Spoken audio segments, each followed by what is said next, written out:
At the Access to Knowledge for Development Center here at the AUC School of Business, we are the MENA Hub for Feminist AI Research Network, which is an initiative of the A+ Alliance, our partners.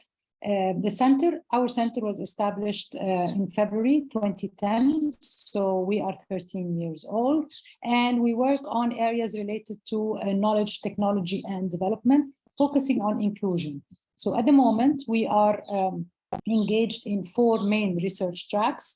One of them, the first is responsible AI for development, governing data and responsible AI for development. The second track is new work, new forms of work, including gig work, cloud work, and inclusion, social protection in the MENA region. We're also the North African hub of the Open African Innovation Research Network, OpenAIR. And last but not least, we are the MENA hub of Feminist AI Network. In all our work, we work with wonderful global international partners, regional partners, local collaborators from different disciplines and different also fields. So not only academics, but we have collaborators from civil society, from media, from local businesses, and we're very proud of our also links with policy and our impact on policy making. Just a few words about AI and inclusion.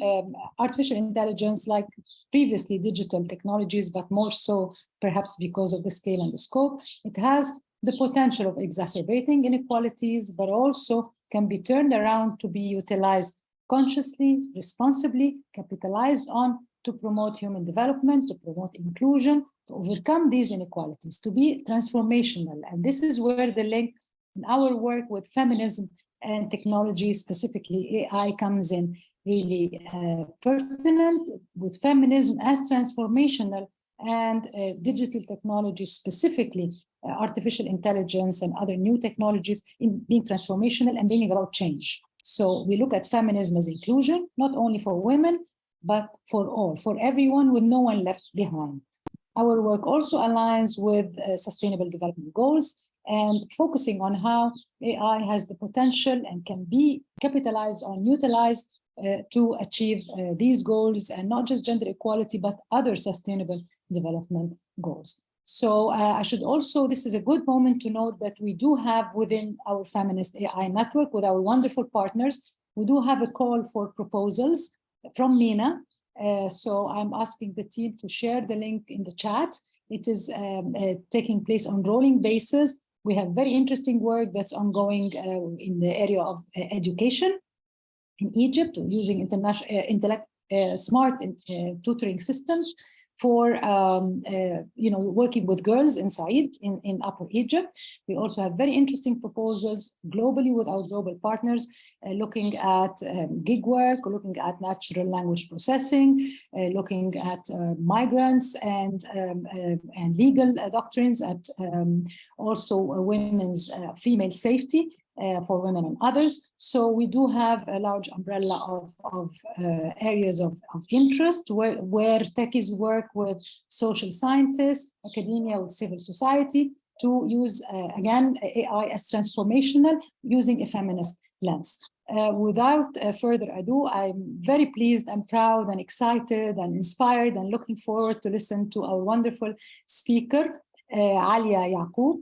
Aliah is an AI philosopher and head of techQualia at Synapse Analytics, who are wonderful partners of ours. Aliah is an AI and philosophy scholar. She is currently the head of techQualia at Synapse, the region's qualitatives interdisciplinary platform. Stands at the intersection between society and technology, aiming to push the frontiers of AI research, design, and critique in the region by localizing AI content, which is very much needed in our region. Her research interests include employing existential phenomenology to explore the dynamic entanglement of body and mind in consciousness, machine sentience, and artificial cognition. Aliah holds a double BA in political science and philosophy from the American University in Cairo, our very own, and a master's in philosophy of mind from the University of Groningen, RUG, in the Netherlands. I can't wait to listen to Aliah, who's going to talk to us The talk is titled Feminist, Phenomenology and Applied AI Examples in MENA. Thank you very much, Aliah, for joining, and thank you all for joining us to listen to Aliah's talk. Aliah, the floor is yours. Thank you very much.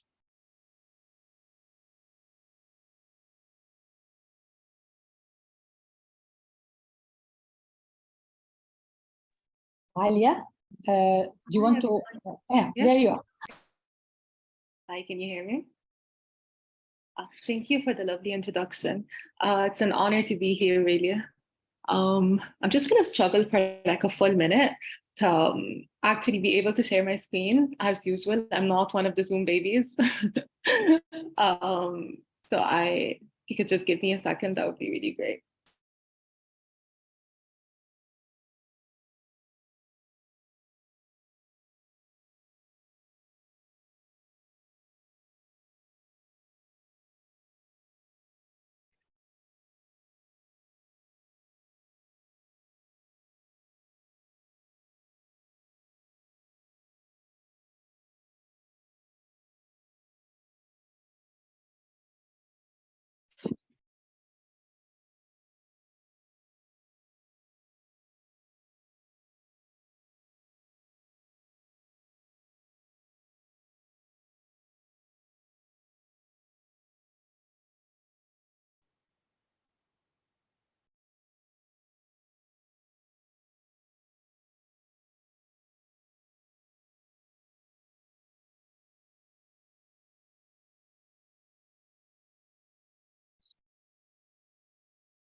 It's working.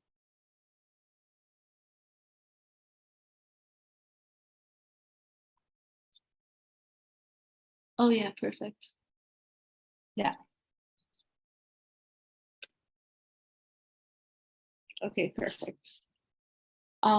So yeah, let's just get straight into it. So yeah, feminist phenomenology and applied AI examples in MENA. So as we have just said, this is a really, really important conversation that we should all be having. And I'm very, very happy and proud to be on this platform today. So if we could just, actually Khadija's the one thankfully sharing her screen as opposed to mine because mine wasn't working. So if you could just slide to the next one, please. Actually, the following one would be fine. Yeah, okay. So let's get straight into it. So research has shown that in the tech world, women are grossly underrepresented in every stage of production, right? So from the theoretical all the way to the technical. And this is more pronounced in the field of AI, where gender inequality has far-reaching implications and very real, possibly even dangerous repercussions. So in the past few years, significant interest has been taken up in the intersection between feminism and AI.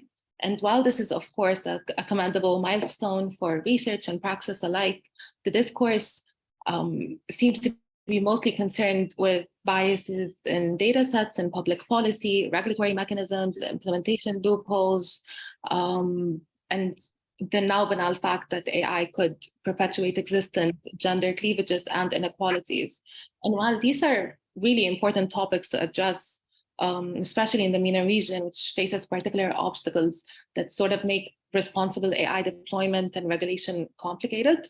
Today, I'd like to begin by addressing a slightly more neglected issue, and namely that's feminist epistemology.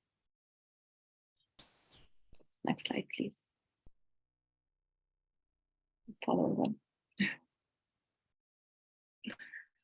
Okay, so this is a big slide. I'm sorry about that. But because this platform offers me like a very particular opportunity for me to engage in more rigorous philosophical discussion about the actual theories animating AI and the position of women from the global south in it all. I think it's important that we zoom out a little and actually consider the conceptual framework. So to consider, actually, I'm sorry, Khadija, can you show me the next slide? Yeah, can start with this one. So to consider the intersection between feminist phenomenology, which I'm going to discuss in a minute, and the development of AI today, this presentation will be divided into two core questions. So conceptually, in what way can phenomenology be gendered and epistemology be gendered? And why is it important for theories of cognition? And then we move on to applied AI and talk about how can including feminist phenomenology in AI development not only mitigate the issues of gender inequality, but also facilitate the development of AI. So beyond issues of social justice, how does this impact the actual development and deployment of AI? So yeah, the previous slide, please. So we're gonna go through something like this, and I know it looks really daunting, but it's gonna be really simple. So we'll talk about gender theories of intelligence, corporeal entanglement in AI, feminist work and applied AI in the sense of successful deployment, as well as social justice. So in what follows, I will begin to quickly overview the two main bodies of work that explore intelligence and cognition as necessarily embodied. And once we're through with that, we begin to explore why having a male or a female body and constitution has bearing on intelligence. And after establishing the neglect of female epistemologies and the theoretical framework guiding AI, I'll then move towards feminist work in technical AI. And this bit will be a lot more packed with examples and words that sound like English. So don't worry about being lost in the philosophical sauce or mumbo jumbo. The next slide. Yeah. So is epistemology neutral? And what is epistemology to begin with? So epistemology is a branch of philosophy that concerns itself with questions such as what is knowledge? How do we acquire knowledge? What makes something a justified belief, for example, and applying that knowledge amounts to what we generally call intelligence. So when discussing gendered epistemology, the focus shifts to examining how gender can influence knowledge, the acquisition of knowledge, and the way knowledge is understood, as well as interpreted. Now, AI is supposed to be the actualization and replication of human intelligence, but the very theory of intelligence and the epistemology operationalized by dominant AI research has only been focusing on a specific form of knowing, so the male form. And work in feminist epistemology has shown that gender affects our acquisition as well as our practice of knowledge, and that focusing on a male intelligence in AI effectively excludes female epistemologies.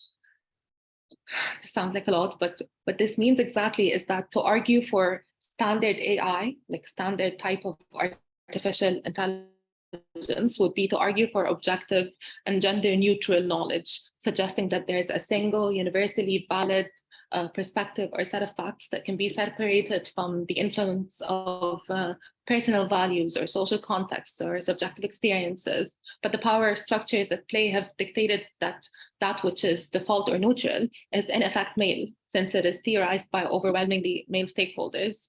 So if you want to zoom out a little bit and consider it very simply, then you think, okay, AI is trying to mimic human intelligence.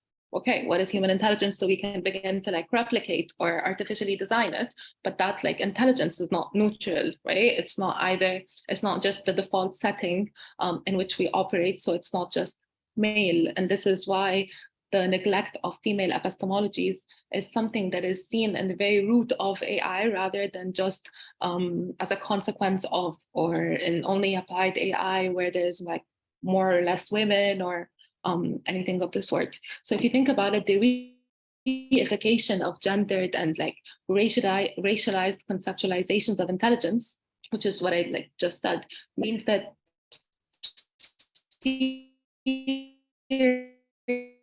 or Alexa, for example, although feminized in name, all the fembots that you see online or mode of knowledge, and such a notion of knowledge is flawed because it neglects embedded values and biases and the influence of social and cultural contexts and the existence of epistemic injustices and just the overall importance of.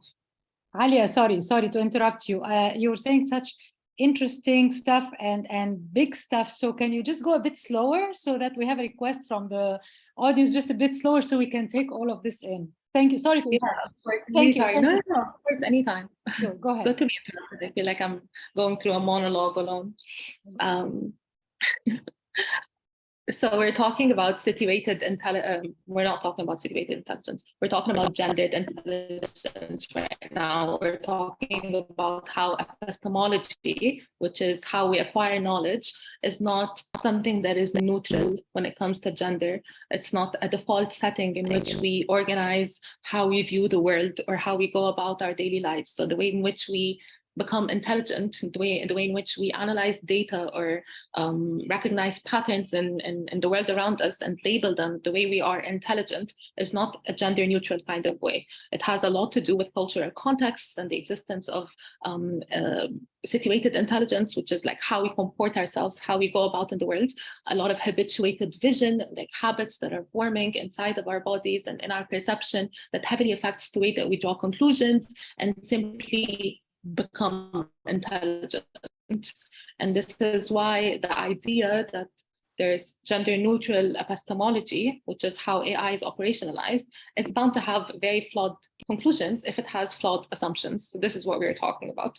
But towards the end of my past rant, I mentioned something about situated intelligence that is going to be very important right now, because by situated intelligence, I mean, or I refer to theories of embodiment and embeddedness in the world around us. And this is particularly as relating to intelligence in humans and their artificial counterparts.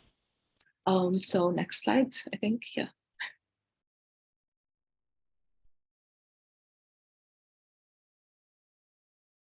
Okay.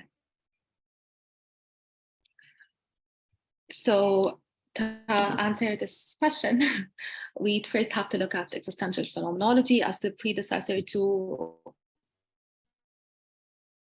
theories of embodied cognition. And this is going to be a bit bulky, but I promise to make it as concise as possible. So phenomenological starting points. Classical phenomenology, which is like, I think that was the caption for the talk, right? For the social media post. So classical phenomenology is conceived of by the founding fathers of the Merleau-Ponty.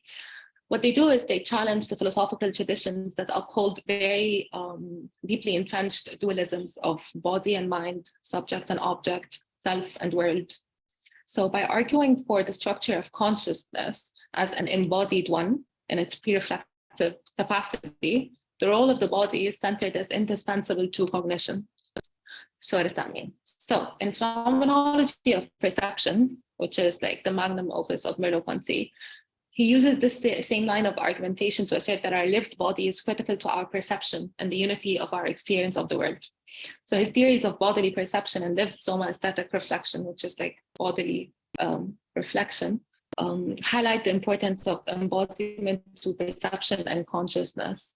So if you think of the essence of consciousness as teleological and intentional, which sounds big, but isn't, teleological just means as having an end or a cause, and intentional in the sense of literally having an intention, an object towards its, towards which it is directed towards an object of consciousness with an interest, therefore shaping both the object embedded in the environment as well as the individual experiences. So in that sense, the self and the philosophical subject is no longer this isolated atomistic one as Enlightenment thinkers would have you have it, for example, but rather in like Heideggerian terms, being is being in and being with the object and the other, and they're all on the same like co-constitutive ontological or meaning-making level as the world.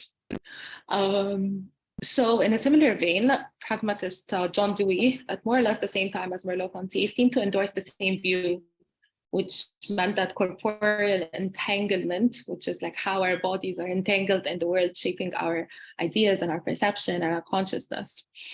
So Dewey believed in centering the embodied experience at the heart of cognition, and that the effect of the development of biology has been to reverse this standard stimulus response picture of the human mind that had become dominant in the modern era. And this is particularly interesting because when AI first started, it was basically based on CTM, so computational theories of mind, which basically denote that everything is based on a stimulus response model? If so, then which has been heavily discredited time and time again, particularly because of embodied theories of cognition, although no one really likes to give credit to philosophers, so we'll get back to that in a minute.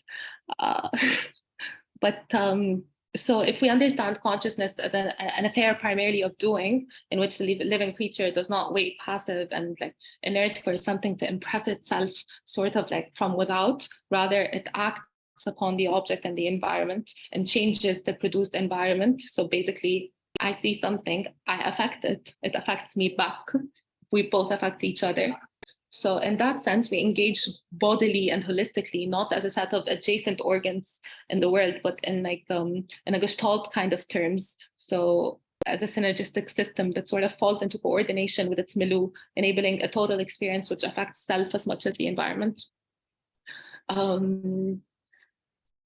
So we are done with the phenomenology part, I promise.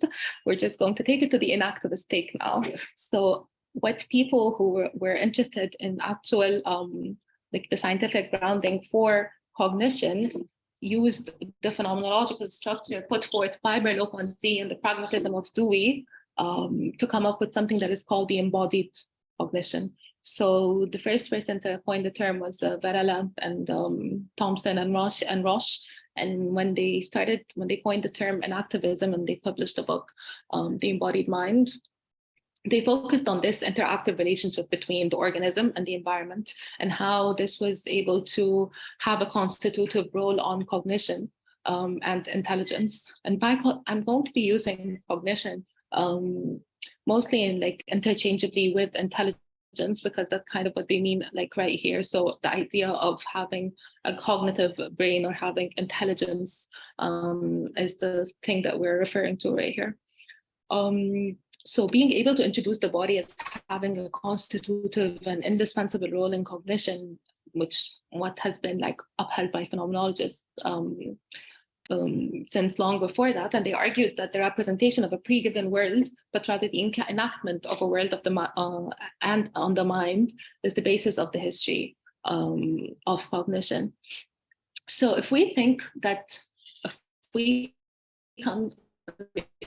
we use this theory to understand consciousness as not confined to brain functions, but rather utilizing system for conscious experience, then we understand enactivist theories with all their variations. Many fields started incorporating phenomenology's anti-dualistic stance to cognitive sciences, and then eventually to AI as well. And from these phenomenological descriptions, a set of arguments is derived that is said to be convergent with like work regarding the intimate like interdependence of perception and action.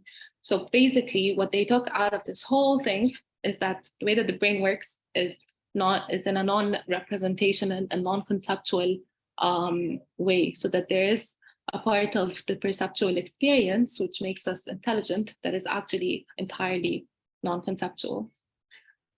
So yeah, okay, so that's it for existential phenomenology and embodied cognition. So in what follows, can I please go to the next slide, please?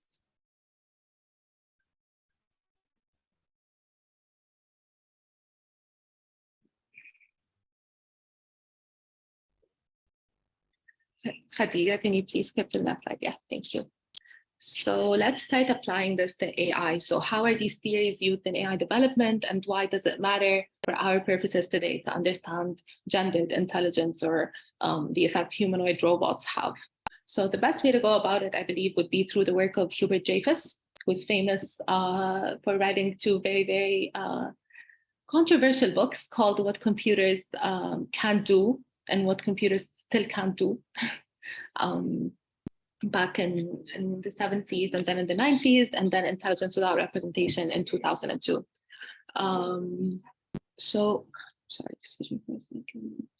So Aliah, can I ask you a question just before we move to AI? Because this is like really, quite an intense combination of thoughts. Can you just give us the gist, the conclusion of this part that you mentioned, the phenomenology and from what I understood, like moving away from binaries and the body and mind. Can you just give us like the gist of the conclusion of the first part so we can take it to the application of AI? Just walk us through that. That would be really great. Thank you.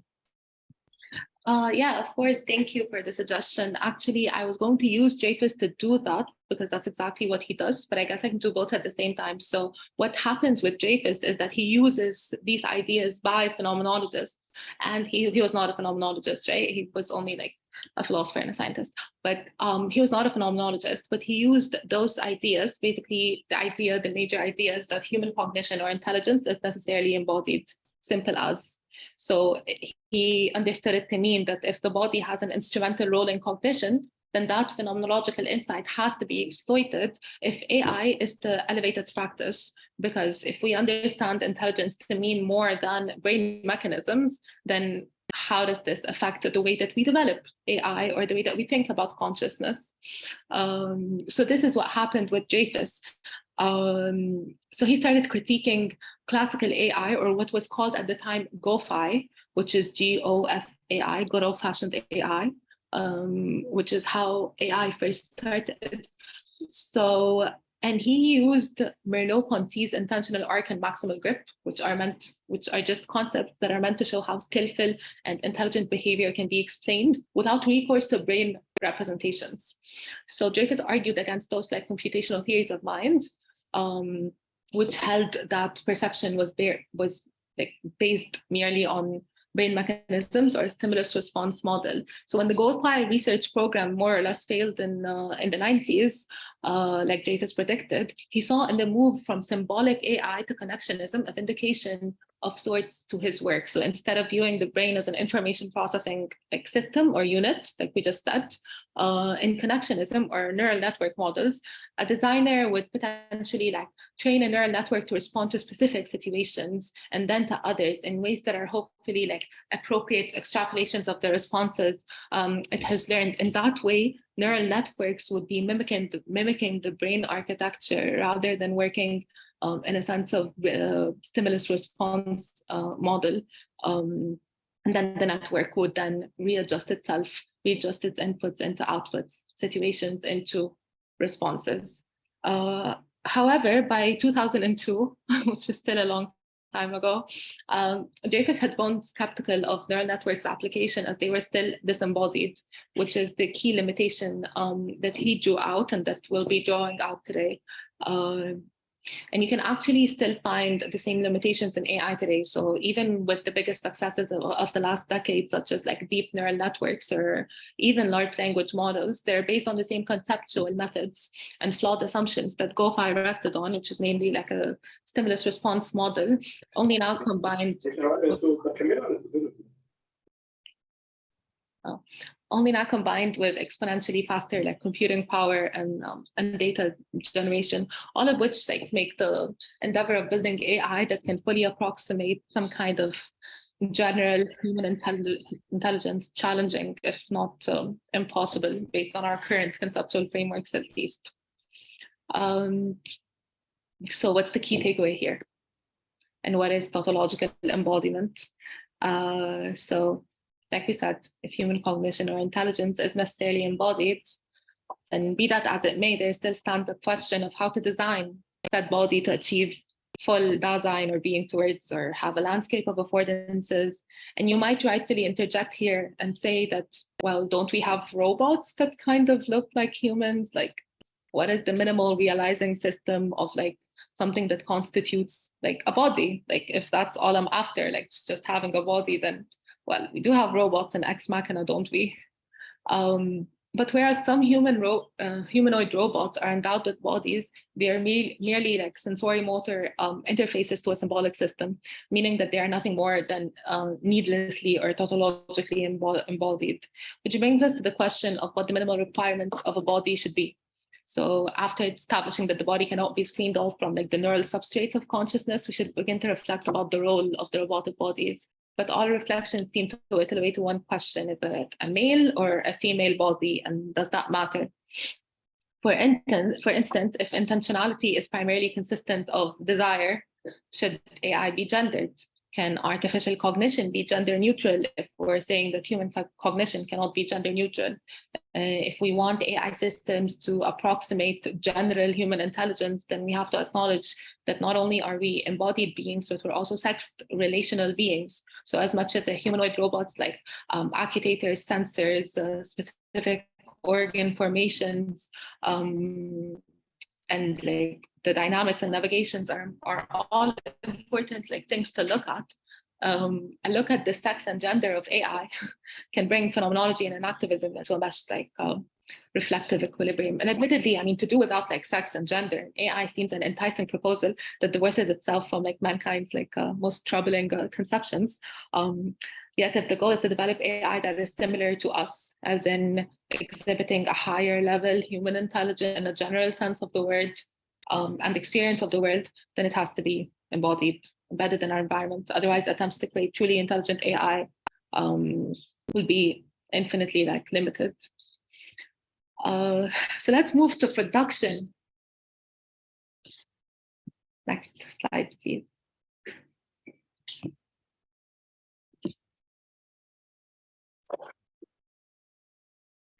Okay, so far we've been talking about how feminist epistemologies or the female voice has not been heard or has not been properly like accounted for in how people have come to conceptualize AI. So in the actual dominant research that operationalizes the entire concept of developing artificial type of intelligence. But in this part, but in this part, we are going to move into applied AI. So we're going to move into production. And so the theoretical and the socio-technical exclusion of women's knowledge is also exacerbated by their underrepresentation in the tech workforce. And in what follows, I want to talk about how this is a problem, not only for like social justice, but also for your data set and your business, and of course, for society at large. So many counter movements have emerged that attempt to identify and tackle like the structural inequalities, and the field of data feminism is one such movement. And I think it provides us with like a really important like intersectional blueprint for addressing inequity in tech. So at its core is the belief that contemporary injustices such as gender inequity, racial profiling, class segregation are all deeply enmeshed in historical and contemporary differentials of power, and that a passive approach to technology and its development reproduces these inequalities into our modern technologies and by extension our societies. The data feminism attempts to highlight and break down these structures to avoid their replication in the digital sphere. But beyond the social, if the technical product seems to be working fine, like why does representation matter so much? Like I started by saying that it's a problem not just for like social justice, but also for your business and for your data set. So if it seems to be working fine, why should someone working at a tech company like be bothered with representation at all? But the operative word here seems to be like the product seems to be working well without representation. So one of my favorite examples of like data sets gone wrong without like with biased female representation is actually from our own company. So I spoke to Marco Aisa, who's the Aska Vision's product owner at Synapse. And he complained that many of the publicly available data sets, which are often used to train machine learning models, have embedded biases in them, whether as class distributions or hidden correlations or in other forms.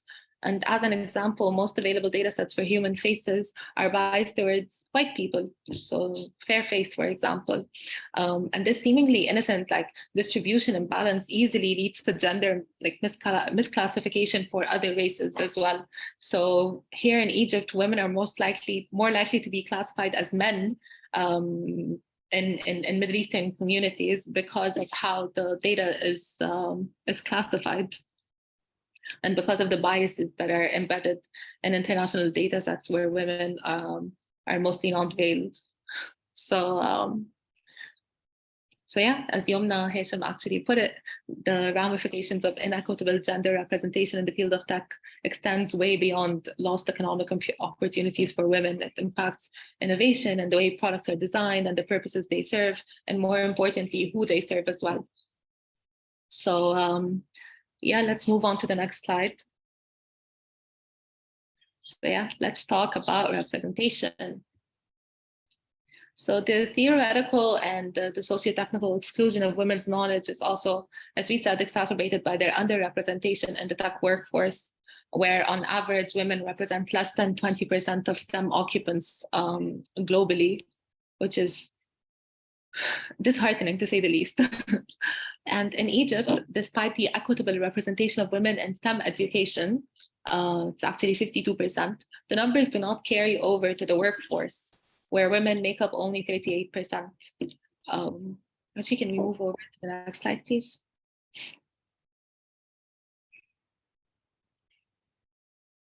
Yeah, and while the structures that inform these type of like inequalities are tacit and oftentimes out of our control, such as entrenched gendered labor norms or sociocultural limitations or infrastructural challenges and so on, mitigating their efforts is well within our reach.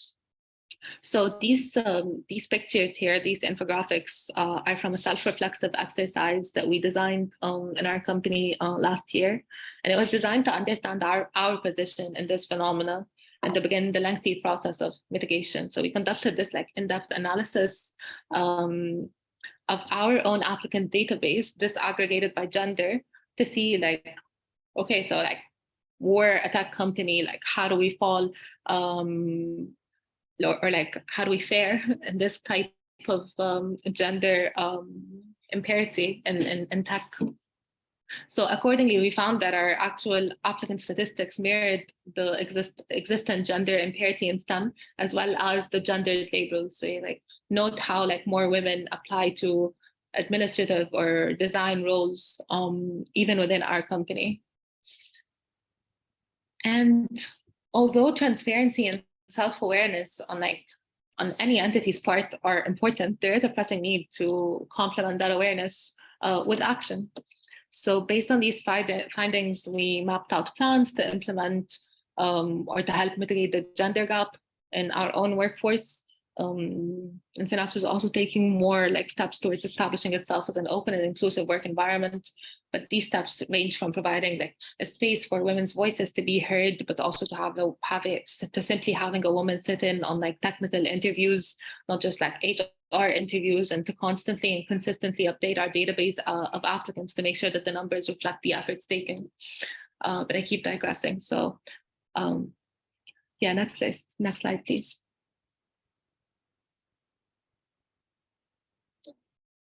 Okay. So allow me to zoom out a little, like outside of Synapse, and talk about Egypt and MENA for a minute. So in Egypt, when you think tech and women, most people, understandably so, immediately think of femtech, which is a soaring field in its own right. And it seems to be the main focus of a lot of feminist initiatives in STEM at the moment.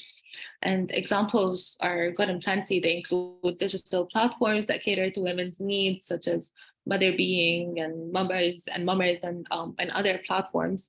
And since it's considered like the next big thing in tech, Flat Six Labs and Oragon, a global healthcare company, also launched like a purely femtech accelerator program to support female-founded digital health startups in building products, testing market fits, and improving their business models.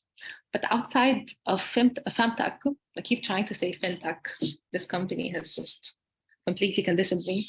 So outside of femtech, we can also find sporadic and like random initiatives and campaigns in Egypt that share the common goal of empowering women in tech.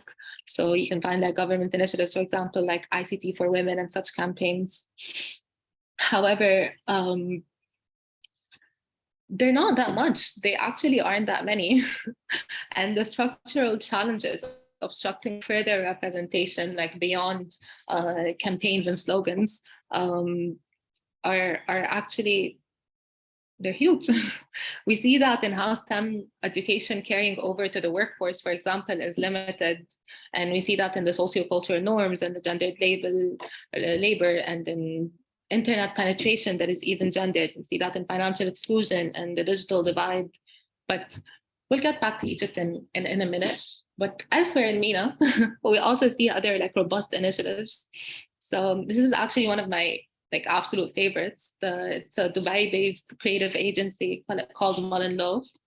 And it announced a new campaign aimed at fixing AI gender bias against women by using AI to update the data sets used to train AI systems to create more gender neutral images in MENA.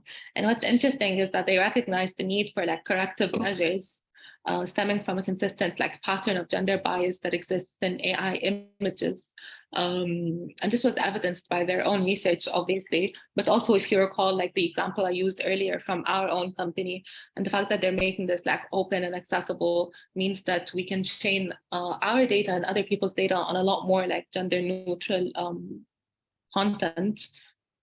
And there are also other companies in the UAE, such as Serious Labs, for example, who are actively addressing like capacity building and female representation in tech by offering AI-driven training apps that aim to improve women's tech skills and set them up for promising like career paths in tech and AI as well. There are also campaigns incentivizing quality investments in women in tech, promoting financial and social capital and access to resources and mentorship and policy formulation, such as Womenpreneur Tour, just such a mouthful, but apparently did not deter people from applying to it. It became really hugely successful in Jordan and Morocco and Tunisia. And they also published policy papers that reflect and draw on their findings. So that was really cool. So next slide, please.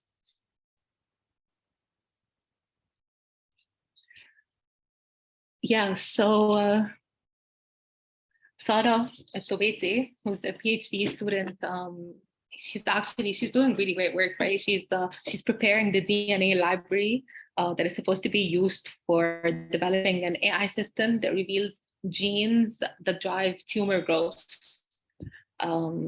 She's currently working in Saudi Arabia. So in an interview with the World Bank, she cited her frustrations with like women's arbitrary underrepresentation in tech. And I really like this quote and I thought I should include it.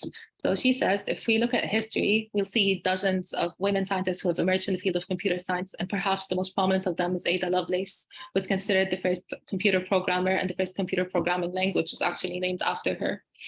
And I think it's always important to go back and remember like these kind of like iconic moments that sort of show us that any kind of like inequity is artificially produced and artificially reproduced. So yeah, next slide, please.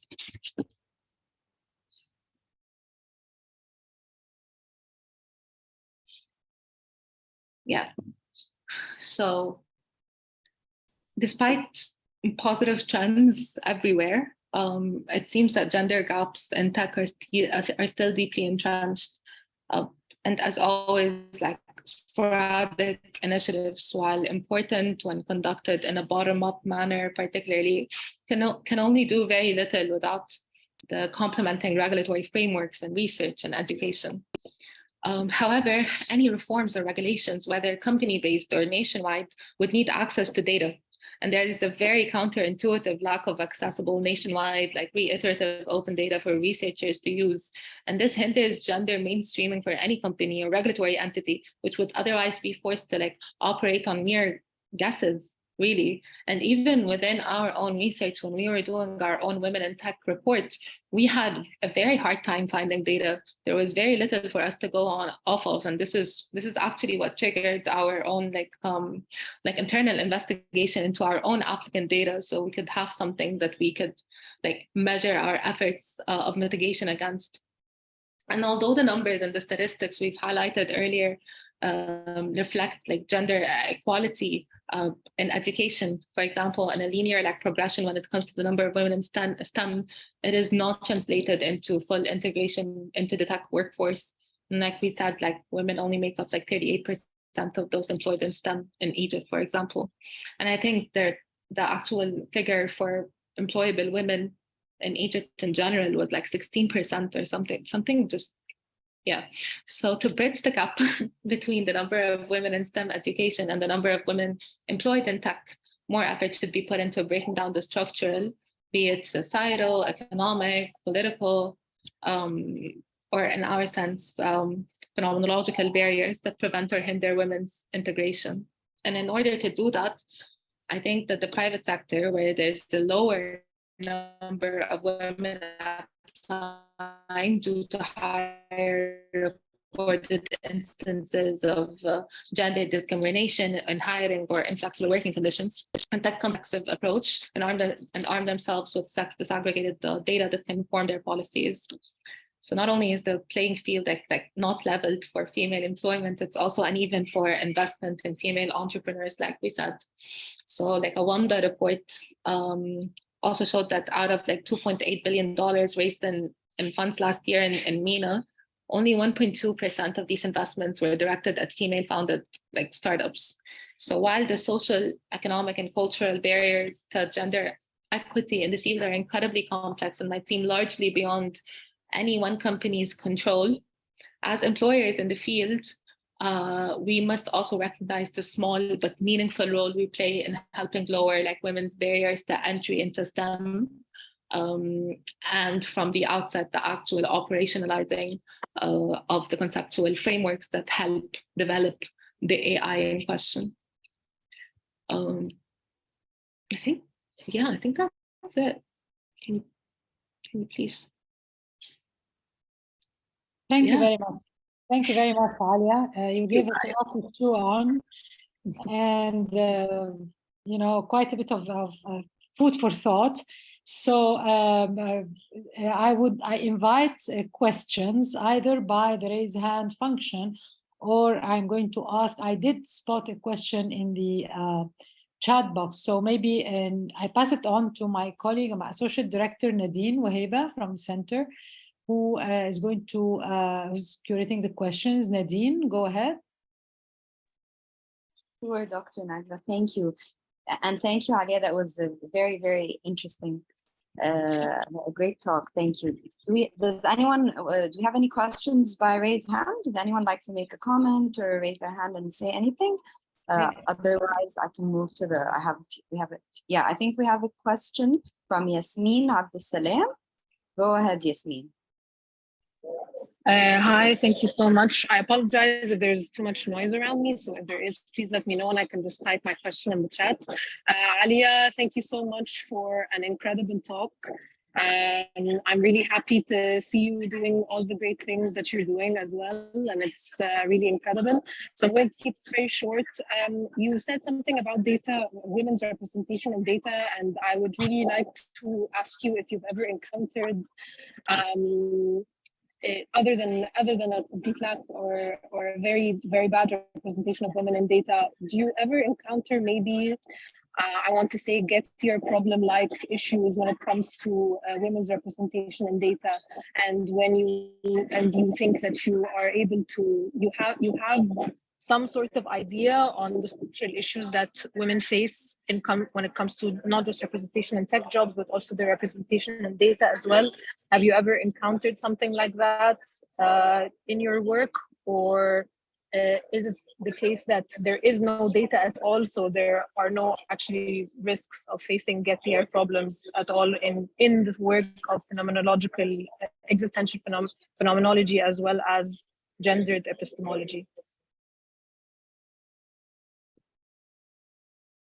Yeah, so thank you, Yasmin, for the question. I actually do not work on the technical products. So any issues that I experience in terms of like issues with women in the data are basically anecdotal from the teams at Synapse. And actually, if any of the guys are on here, I think they'd be more than happy to give you like a bunch of examples of all the ways that like our like Ask a Vision, for example, because it's like a camera and a CCTV report, all the ways that I'm actually opening the participant. Oh, Nurhan, if you can hear me, if you'd like to take this, that would make it a very interesting discussion. Yeah, she's not. But no, but yes, it is very rampant. Can you hear me now? Here, yeah. Okay, sorry, I was just adjusting my permissions. Can you please repeat the question? You're asking about the biases in the data set for training, for example. Yeah, so we do have the models that are pre-trained, for example, for detecting faces and identifying gender to, for example, to add some filters, or if you're familiar with Stable Diffusion and how we can use it to make like very cool filters or additions on someone's picture or whatever. We noticed that this model was, for example, trained on so many men and not enough women, that sometimes it identified me, for example, as a man, and it started adding like overlays of masculine features on me, until the team, for example, started retraining the model with more pictures and examples of women to include it and make it like more inclusive to females, so they don't end up with masculine features. So that was one example. I'm pretty sure like the guys from the team are also familiar with more data sets because they train on a vaster majority of data for facial detection, but that was just one of the examples that I was involved in when they were testing one of their models on me.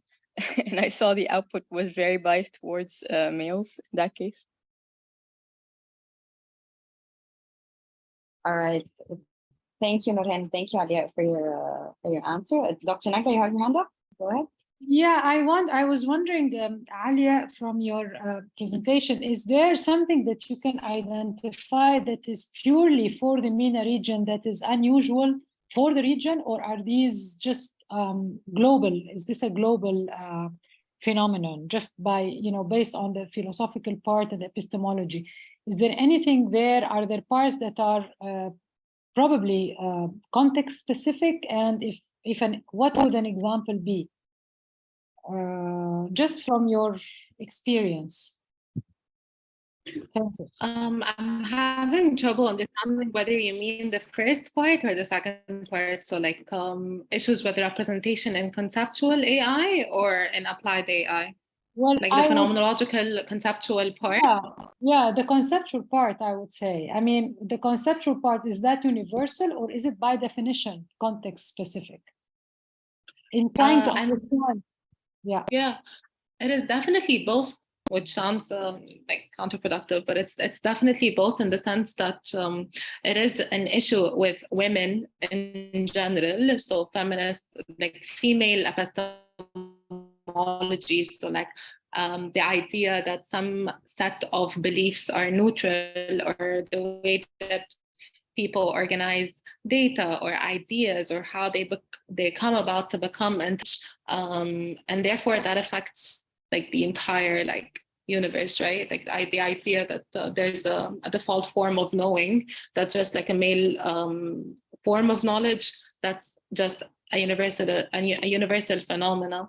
However, if we were to see some improvement in that manner, then it would begin by the specific examples that I gave towards the end. For example, when it comes to applied AI. So if we start including women, like the representation of women from the conceptual all the way to the applied stages of AI development, then we can see a lot of change in that sense. So the context-specific issue when it comes to phenomenology in that sense would be that if we're already facing like a higher type, or like a more like pronounced underrepresentation of women in the applied sense, then of course it's going to be even more so in the conceptual sense, because this is already more than the concept, like the amount of women in the applied AI is definitely more than the non-existent level in conceptual AI. So even if we start by involving more women in the latter stages,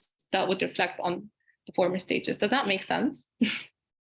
Yeah, I guess from what I understand, and the solutions would be context specific, right? The practical part would definitely involve a context specific application or solution. And so it would be addressing the global universal issue, right? Does that make sense to you? This is my understanding, right? Definitely. Yeah. Okay. Thank you. Back to you, Nadine. Thank you. Sure, thank you. I think we have time for one. Farah Bahiri, you have your hand up. Go ahead. We have time for one more question. Thanks, Nadine. Thank you, Aliah, for the presentation. Also, the discussion on knowledge made me think of data also as a form of knowledge. So I was thinking, where do you think is the gender bias is in the AI technologies? Because when you said the exclusion of women's knowledge, I think they are excluded in both in terms of like the designing of the AI technologies and the representation in the training data sets. So what do you think we should start with? Is it the content of the training data sets that actually reproduce these gender inequalities, or we should start with the trained AI algorithms and the design itself, and how also to raise awareness of the gender bias in the AI technologies? And once this awareness is raised, what should be done? What should we start with? Thank you. Sorry, Farah. Aliah, before the last question, just because we're running out of time, if you could just answer both together. There's a question in the chat. So in addition to Farah's question, there's a question from Dima Ahmed about data in Egypt as a whole, or even MENA. I think she was talking about data on representation that you shared as an example from within Synapse. So those are the last two questions, Farah, and the question about whether there's data about Egypt or even MENA as a whole. So quickly to Dima, there's a lot of statistics that have to do with like STEM representation in MENA and in Egypt. It just doesn't really go further beyond that. But I can send you resources. You have my email, I think, on the banner, or yeah,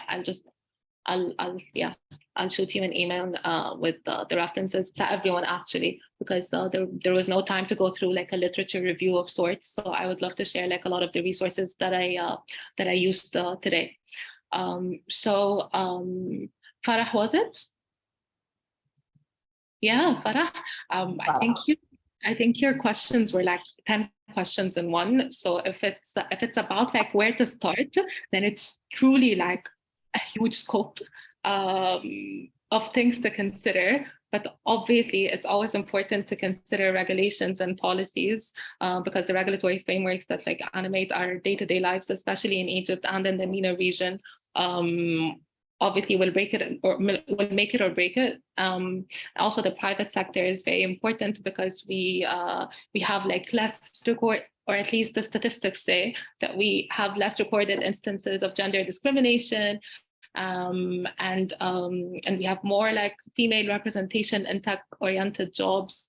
So in that sense, it would be important to move forward or move on to the next bit of representation and actually start considering the training data and like raising awareness and everything else, because all of these things go hand in hand. Like I can't tell you that it's more important to include women in the training data and then have no woman like present in the technical team. And I can't tell you that we have to start working on like policies and reforms when there's very clear like bias in the way that I'm being like depicted in some kind of like training data. Like these are all things that are super important to deal with. And I mean, it's okay because we don't have to prioritize one at the expense of the other, because there are people that are working in this field and there are people that are working in this field.